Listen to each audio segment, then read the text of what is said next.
I've been in leadership positions for over 10 years. What I like to do in this video is to take all those core principles that I've learned across that 10-year timeline, from working as a director of business intelligence and pricing at the largest pet food distributor in America, to owning my own escape room and hiring and firing and managing staff that my wife and I had to figure out how to do. And then the 4 years that I spent at Tesla, where I learned from some of the best mentors I've ever had. And I want to take all that knowledge and pass it on to you. So let's go ahead and get started. The first thing that you want to do is to try and hire people that are smarter than you. Okay. And this might come as a surprise to some, because oftentimes leadership positions are thought of, oh, I have to hire somebody that I want to pass on my knowledge to, right? Not always. What you usually want to do is try to find people that are just better than you are. And there's many reasons why you want to do this. Okay. One of them is that you'll get absolutely the best possible candidate in that position that's going to make incredible impacts for the company. You have somebody that you can learn from. You have somebody that you can say, hey, I have a few questions about this and that. How would you approach this? How would you approach that? And then ultimately, that kind of relationship enables incredible amounts of trust. It will allow you to get much closer to your team, and that your team will see that you're somebody that's not just there to boss them around or tell them what to do. You're there to learn from them. Okay. And then what you'll find through that relationship is that you probably know a lot more than you think. And so when you're sharing those thoughts and knowledge and whatever else with that team member, they'll see the same thing. They'll see, wow, I really respect this person. Look at all the things that this person has learned. Okay. Try to hire people smarter than you. Make it a challenge. See how many people you can learn from. Get them on your team. Why wouldn't you want a whole team of people that are smarter than you? You'll get so much stuff done. It's going to be great for you. You'll learn so much. The business will obviously benefit tremendously from that as well. And then those folks that you have are going to be empowered to really reach their full potential. And what's better than that? It's a win-win-win situation. The next big one is to always serve your team. View yourself as a servant. Don't view yourself as a boss or somebody that tells people what to do, or, you're there to sort of boss them around or whatever. You are a servant. You are their servant. So what that means is that anytime they have an obstacle, anytime they have any questions, anytime something is happening, it doesn't matter how small it is, your role is to serve them. Your role is to get in there, remove those obstacles, clean up whatever potential issue they're having that's outside of their control, okay? So that they can continue on the path to success. That's truly a leader's goal. You can be a servant in different ways, right? You can build tools for your team that helps their job be easier, either with a different team or something that you build yourself. You can pass on knowledge, right? Be very free and open about all the knowledge that you have. Never keep anything to yourself. Always share it with your team. Obviously, confidential information, that's a separate story. But if it's something that can help your team in any way, always pass it, or pass on different ways that you've solved something that can help the team as well. That's another way to serve your team. And also to motivate. Some mornings you'll come in and the team's just not motivated. They're tired. They're not. It's a little hard. It's a little hard today. We've been at it for a long time. This happened a lot at Tesla, especially when Tesla was ramping their Model 3. Everything was really crazy in that company. And sometimes we had to be that cup of coffee in the morning. We had to come in and say, hey guys, we're here for a reason. It's going to be very impactful what we do today. It's going to hurt today, but it's going to be amazing, down the road, maybe in a month or 6 months or a year down the road, whatever that may be. Just stay focused on the mission and we're going to get through it together, right? You have to motivate. You have to motivate that team. And that's part of being a servant. You have to really be willing to be somebody that day that you might not have the energy to be, but you have to do it anyway, because that's your team. The next one is to never ask someone to do something unless you're willing to do it yourself. And this one is huge for trust. If you're asking people to do something that you aren't willing to get in there and really help solve or offer some help or learn how to solve, then people are going to see you as somebody who's just bossing them around, especially when the going gets tough. And then, how many times have you been in a situation where something's not going right? And if you're willing to get your hands dirty and do what you ask your team to do, the amount of trust and respect you get from your team is going to be insane. It's going to be so high. They'll respect you so much because they can see that, hey, this person is not just telling me to do this because they want me to do it because they don't want to do it. It's because they need me to do it. Okay, they need me to do it. And the reason I'm doing it is because they're focused on something else. The leader is going to be focusing on something else, right?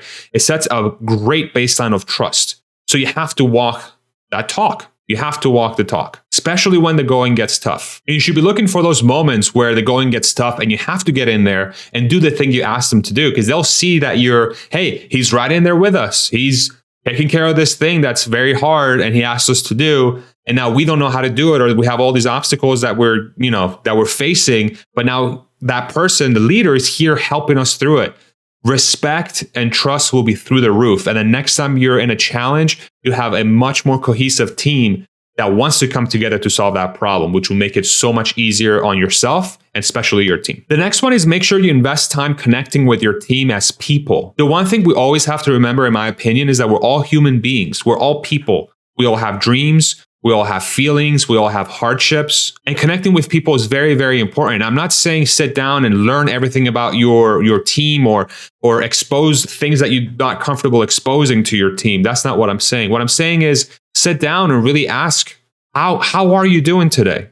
How are you doing today? Okay? Really, really care about that question. How are you doing today? How was your weekend? How was your day yesterday? Anything fun coming up? Is there anything I can help you with? Are you tired today? Is there something I can do to make your day a little bit easier? Connect with your team. It's not just numbers and spreadsheets and like processes and SOPs, standard operating procedures. That's a very inhuman way of really communicating. Connect with your team, get to know them a little bit, get to know their hobbies, get to know their passions. You'd be surprised. You might find that you have something in common with every single person on your team. That happened to me. And that was extremely rewarding, because then we're in a situation where we're facing challenges together, knowing who we are as people, knowing what our passions are, knowing why we're here, right? And bringing those things together under one roof makes work so much more enjoyable. It makes it so much more enjoyable. I highly encourage you to do that as well. You'll build trust that way too. They'll trust you. They'll see you as somebody who's like, oh, he's not just a person, or she's not just a person, or they're not just people that are just here to, hand out orders. They're here because of this, because they're passionate about what they do, or because they have goals in mind that they want to achieve. Don't feel like it has to be 100% business 100% of the time, okay? Connect with your team, be human, build that trust. It will pay dividends. And then lastly, this is something I learned at Tesla from my leader while I was there, is to care openly and challenge directly. And what I mean by that is when you're in a situation with your whole team, maybe giving an all hands speech, or being with everybody together, or a group of people together that's public, that people can see, be vulnerable, care, right? Show your care for that team or those people. I really appreciate you guys being here. I really, really, really want you guys to succeed. I care about your success. I care about your goals. I want you to get there, okay? But mean it. If you're not there yet, you better get there first. You better get to the point where you actually do care. And once you get to that point, be open about it. Be vulnerable. Show it to your team. But most importantly, if you get to a situation where you have to challenge the team, or you have to challenge an individual, you always do it in a one-on-one setting. And you always do it directly. You always do it directly. You never mince any words.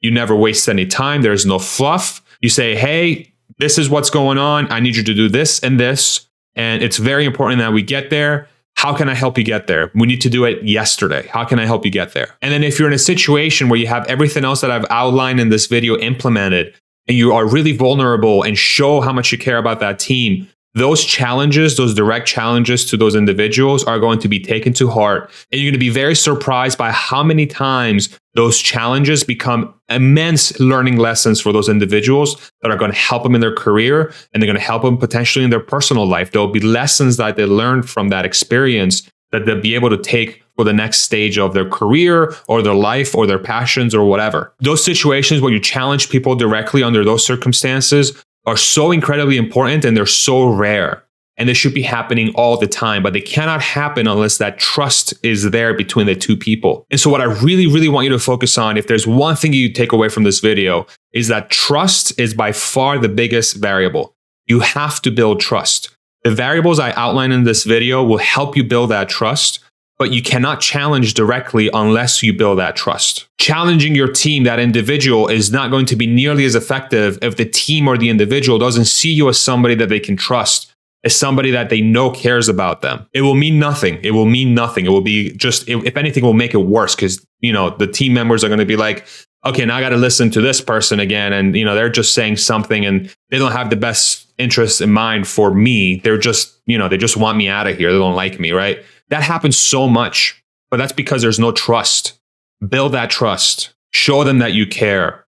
Be a servant leader. Lead from the front. Hire really, really good people so you can learn from them and they can see you're learning from them. Motivate them. Never ask them to do something that you're not willing to do yourself. There's so many other things I can mention here, but these are all variables for trust. Focus on building that trust. Be vulnerable about why you want that trust, okay? Be open about why you want that trust, and you're going to be amazed. You're going to be so surprised at how much your team can achieve. I hope this video was helpful. If you enjoyed it, throw me a like. If you want to see more content from me, subscribe. If you want to become a patron, I have a link to my Patreon below. You can also join the channel by clicking on join on the button right below this video. And then if you'd like to see my podcast series as well, I have them on this channel, or you can go on Spotify, Apple Podcasts, any other podcast app to view them there as well. Thank you very much for watching, and we'll see you on the next one. Bye-bye.